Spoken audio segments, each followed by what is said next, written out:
Всем привет, с вами Пиксел, мы продолжаем играть в игру под названием Зуба, и сегодня мы познакомимся с вами вместе с новым персонажем. И это зебра Паоло.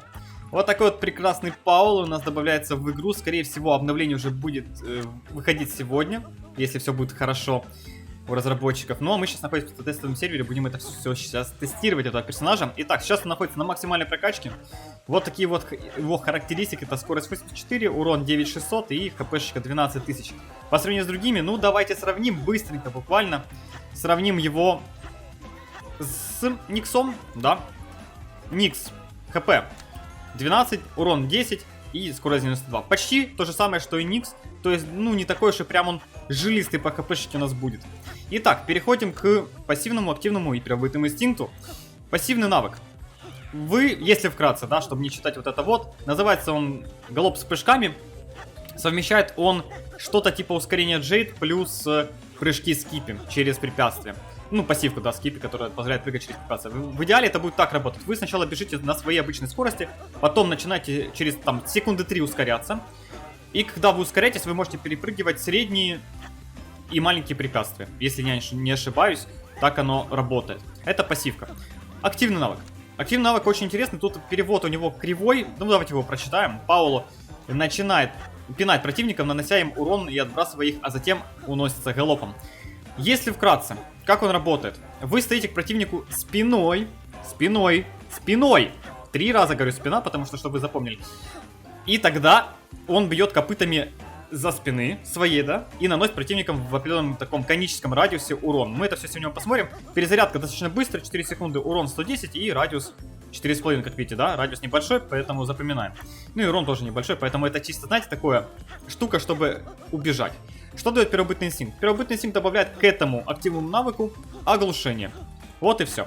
Ну и увеличивает еще радиус, правда не сказано насколько, но не точка, кстати, дальность пинка также увеличить. Ну, дальность, радиус, не знаю, что это означает. В общем, погнали тестировать. По оружию. Имеет дробовик, как у змеи Айрис. Я его тут прокачал, да. Дробовик, как у змеи Айрис. Копье дальнее, типа как у Луи. И бомба, как у Бака, там катится. Боулинг, все дела. Ну что, с разбором персонажа закончили. Погнали в бой. Сборку просто пихнул, какую есть. Потому что тестировать мы его будем уже дальше. Насколько же он будет классным. И отправимся в стартные бои и посмотрим, на что он способен. Потому что Паоло все-таки новый персонаж, он интересный, он совмещает в себе механики многих персонажей. И, на мой взгляд, на нем будет нужно сначала научиться играть. То есть это не такой персонаж, что ты вот сел и как бы затащил, да? Это тот персонаж, на котором нужно будет учиться играть. Потому что имеет он определенные свои штуки. Итак, смотрите, мы сейчас вот начинаем, бежим. И Паоло начинает ускоряться. Видите, у него типа такая анимация, появляется ускорение. Но если вот вы как-то замедлитесь или развернетесь, или в общем замешкаетесь, у вас ускорение спадет. Работа, оно иногда странно, иногда нет. Вот, в общем, как работает активный навык. Мы разворачиваемся спиной к противнику и нажимаем активный навык. И вот небольшой радиус за спиной, это он работает. Давайте поближе подойду. Вот так вот делаем. Все, видите, это первобытный инстинкт его застанет. В принципе, стан штука неплохая, но в основном этот активный навык нужен, чтобы убежать. Сейчас мы убьем противников. Опять же, я сейчас использую Паоло с тройными гранатами. То есть, что вам показать? Радиус тут достаточно небольшой. Смотрим. Вот. Очень маленький радиус гранат, поэтому граната это не самая сильная сторона Паоло. Возможно, ими стоит пренебречь. Самая сильная сторона, как на мой взгляд, это дробовик. Но опять же, если давайте проверим, как он будет прыгать сейчас. Я проверял через фонтанчик. Вот так он прыгает. Галоп при этом не сбрасывается, то есть можно дальше идти, прыгать себе, веселиться и все такое. Вот. Видите, жестко, да? Причем перепрыгивать через все. Но сейчас галоп спал, потому что я там развернулся, замедлился. Копье. Копье имеет достаточно большую дальность, поэтому можно играть через дальнюю дистанцию. Ну и дробовик. Сейчас у меня слабенький дробовик. Если мы сейчас найдем хотя бы там золотой, то уже можно будет посмотреть. Нормально. К сожалению, золотого дробовика здесь нет. Пойдемте его поищем. Возможно, его скоро найдем. Конечно, есть золотой лук. Но вот, то есть, знаете, такой персонаж, который... Вот, немножко он на Панду Оли похож в плане того, что ему нужно будет кайтить. Он очень подвижный. Возможно, стоит на него добавить еще какой-нибудь артефакт на подвижность. Опять же, какой артефакт, непонятно. Кстати, также пока что непонятно, будет ли он автоматически включать пассивку, если, например, начинать ускорение с кустов. Вот, к примеру, был бы у меня сейчас ботинок, я бы вышел с кустов, включил бы у меня сразу, ну, мог бы у меня сразу включиться галоп. Вот этот момент его нужно тоже тестировать. Все это будем, конечно, тестировать. Кстати, тут у нас кенгуру с легендарным копьем. Также Пауло сразу включается галоп, когда он использует свой активный навык, даже без первобытного инстинкта. Итак, мы получили легендарное копье, вот его максимальная дальность, неплохо, достаточно. Но, заметьте, персонаж 17 уровень. И дробовик. Ну, знаете, дробовик немножко по вееру поменьше, чем у змеи Арис, да? Но по стрельбе он примерно так же работает, как и у змеи. То есть, видите, вылетает красивенько. Опять же, бахаем и побежали. И сразу у нас галоп включается. То есть, активный навык это чисто убежать, или когда начальная игра там законтролить, застанить, если у вас есть первобытный инстинкт. В принципе, если научиться этим персонажем играть, то это будет, ну видите, кстати, впритык использовал, не попал, то это будет имба. Имба. Но это 1 на 1 имба. Потому что он может убегать от любого персонажа, очень жестко откидываться в ответку, да, наносить много урона, красиво, и играть от дистанции. Тот же дробовик, тот же копье, та же граната, которая котится, и вот этот вот навык, который, ну вот, плюс еще толкает вас вперед, то есть, заметьте, это еще дополнительное перемещение вперед, такое достаточно неплохое, то есть, типа блинка, как у Никса, да, получается. Давайте, кстати, Никса попробуем застанить, вот, или Брюса. Давайте сейчас Брюса, типа, вот, как мы драться будем, вот видите, в стане, то есть, можно даже так его байтить, то есть, подошли к ближнику, к примеру, он на вас хочет прыгнуть, вы его застанили, и вот так вот с него все закинули и как бы красиво развалили, да? Красиво, красиво. Остался, конечно, против нас один Никс. Мы сейчас его убьем и, наверное, затестируем сборочку на скорость. Ну, чисто так, по фанчику, посмотрим, что получится с этого всего. Ну и оденем, конечно, на него, наверное, скинчик. Хотя я не помню, я скинчик открывал, не открывал. Сейчас мы это узнаем. На него же, кстати, выпустили 2 скина, если я не ошибаюсь. Кстати, видите, вон там добавилась кнопочка мультикоинсы. Походу, это та вот самая реклама, которая позволяет вам увеличить количество монет за бой. Ну, ребятки, там дается 10 монет. За рекламу вы посмотрите, к примеру. Ну, удвоит они монеты. 20 монет, серьезно? 20 монет за бой? Серьезно? Серьезно? Ладно. Итак, давайте сменим сборку на скорость и посмотрим скинчики на этого прекрасного персонажа Пауло. Зебра. Зебра у нас прекрасный. Итак, что же можно вообще на него взять? Конечно, бицепс, красивый артефакт, да, все дела. У кого он есть, это проценты маленькие у нас. По всем игрокам, кстати, он даже духи тут есть на этом сервере, но они не работают, к сожалению. Итак, берем сборку на скорость, берем ботинки. Давайте, наверное, оставим кассетную бомбу, возьмем что-нибудь такое, знаете, сбалансированное. И сандали святого еще хотелось бы взять. По водичке побегать, посмотреть, как он вообще будет по воде ускоряться, и будет ли он вообще по ней ускоряться, какие там вообще скоростя у него будут. Вместо чего? Можно вместо зубов вампира, в принципе, взять. Хотя зубы вампира дают достаточно большой хил, поэтому давайте возьмем вместо укола адреналина. Вряд ли меня кто-то шотнет из ботов. Ну и посмотрим скинчики. Скинчики 2 штуки. Это Пауло Пиньята. Вот такой вот модный, прекрасный скинчик. Разноцветный, яркий, красавец вообще, с ирокезиком таким. Ну это грива, конечно же. Он же зебра. И второй скинчик это Пауло Бегун. Такой спортивный там, с шапочкой, чтобы солнце не светило в глаза, все дела. В общем, модный.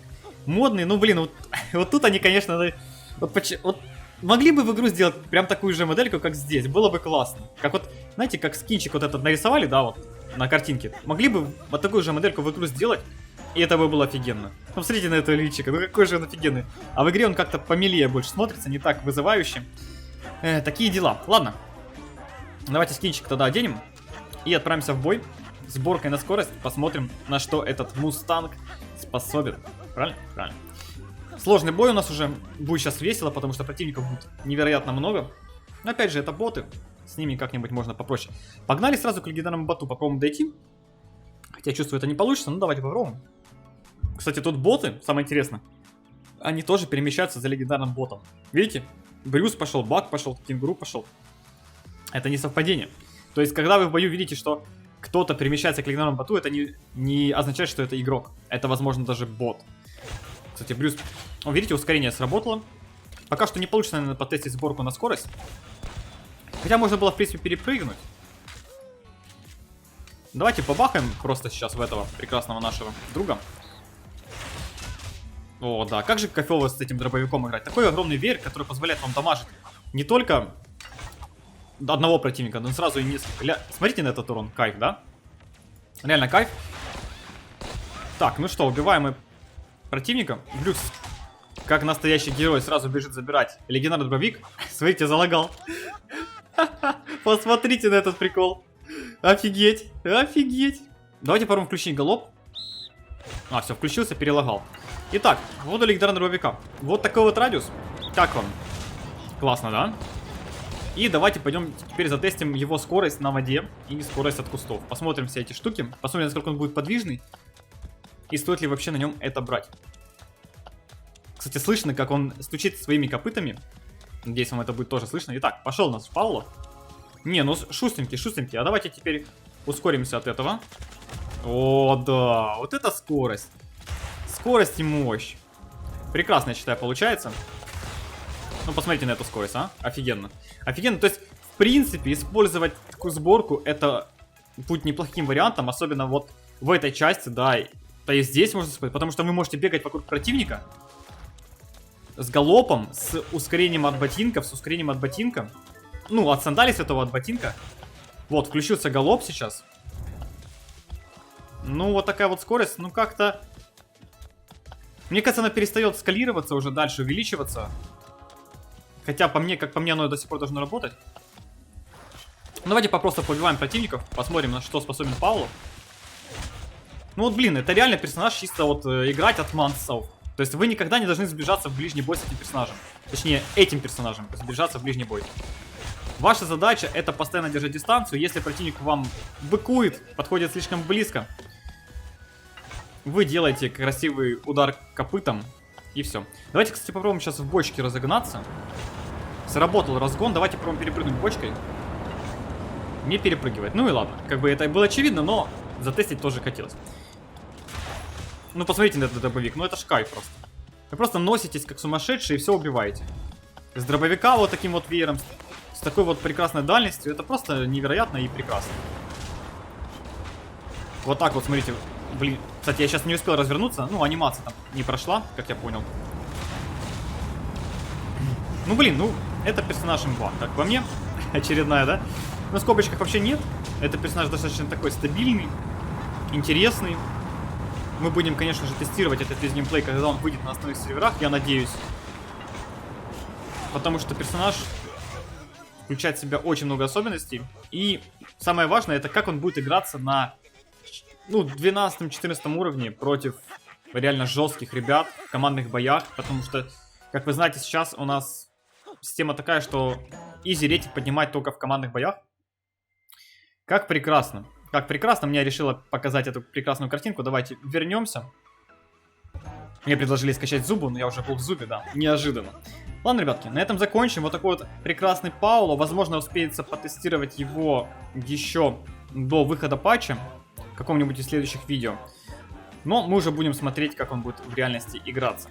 Это все. Если видео вам понравилось, ставьте лайки, подписывайтесь, оставьте свои комментарии. Вот такой вот персонаж новый, Зебра. Ждем следующего персонажа Енотик, это уже 100% он будет. Ну и как бы поехали. А это все. Не болейте, не скучайте. Всем пока-пока.